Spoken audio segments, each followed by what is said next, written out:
1885 সালে Alexander park নামের এক বিজ্ঞানী সেলুলোজ, প্লাস্টিসাইজার এবং অন্যান্য দ্রাবক পদার্থের সমন্বয়ে প্রথম প্লাস্টিক তৈরি করেন।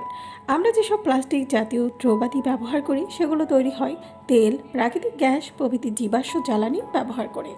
যখন এসব জ্বালানি খনি থেকে নিষ্কাশন করা হয় তখন বিপুল পরিমাণ দূষিত পদার্থের নির্গমন ঘটে। এইসব পদার্থের মধ্যে উল্লেখযোগ্য হল carbon monoxide, carbon dioxide, benzene এবং মিথেন। এইসব গ্যাসকে গ্রিনহাউস গ্যাস বলা হয়, আর গ্রিনহাউস গ্যাস বৈশ্বিক উষ্ণতা বৃদ্ধির জন্য দায়ী। পৃথিবীর তাপমাত্রা বৃদ্ধির ফলে হিমালয়ের বরফ গলে সমুদ্রপৃষ্ঠের উচ্চতা বাড়ছে।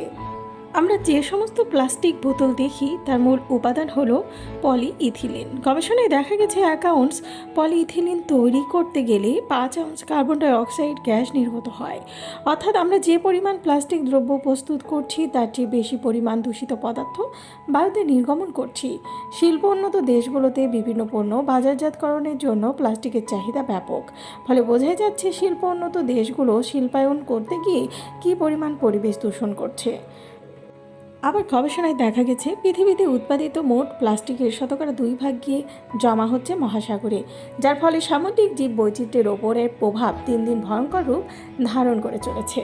1950 সাল থেকে 2015 সাল পর্যন্ত অপরিশোধিত তেল দিয়ে তৈরি হয় 8.3 বিলিয়ন টন প্লাস্টিক। এর মধ্যে 30% এখনও গৃহস্থালী, গাড়ি বা কারখানায় ব্যবহার হচ্ছে।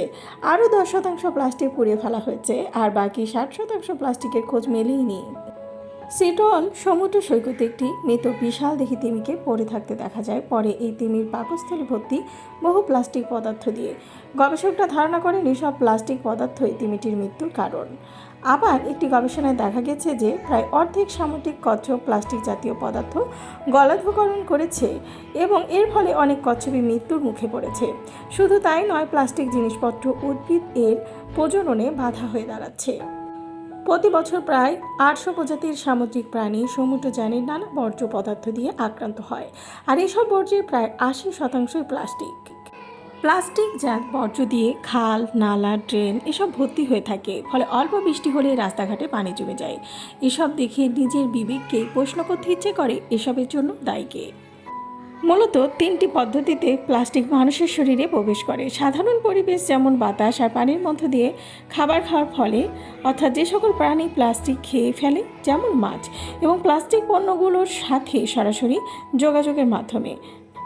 পিভিসি প্লাস্টিক পদার্থগুলো হলো প্রসাধন সামগ্রী, রাখার পাত্র, খেলনা, পানির পাইপ, টাইলস, গৃহসজ্জার সামগ্রী, শিশুদের সুইমিং পুল ইত্যাদি। এগুলো দীর্ঘদিন ব্যবহারের কারণে ক্যান্সার, জন্মগত ত্রুটি, জেনেটিক পরিবর্তন, দীর্ঘস্থায়ী ব্রঙ্কাইটিস, আলসার, বধিরতা, চর্মরোগ, লিভারের সমস্যা হতে পারে। পানির বোতল তৈরি হয় বিসফেনল নামক প্লাস্টিক থেকে, আর এটি ব্যবহার করলে ক্যান্সার, প্রতিবন্ধী প্রবণতা, দ্রুত বয়ঃসন্ধি, স্থূলতা, ডায়াবেটিস প্রভৃতি রোগ হতে পারে। পনির ও দই রাখার পাত্র, ফোম ও শক্ত প্লেট, অডিও ক্যাসেট হাউজিং এবং সিডি কেস, বরফের ছাঁচ, দেয়ালের টাইলস, ট্রে প্রভৃতিতে পলিস্টাইরিন থাকে। এসব তৈরির কারখানার শ্রমিকদের চোখে জ্বালা পোড়া, নাক ও গলায় অস্বস্তি, মাথা ঘোরা, অচেতনতা ইত্যাদি সমস্যা দেখা দেয়।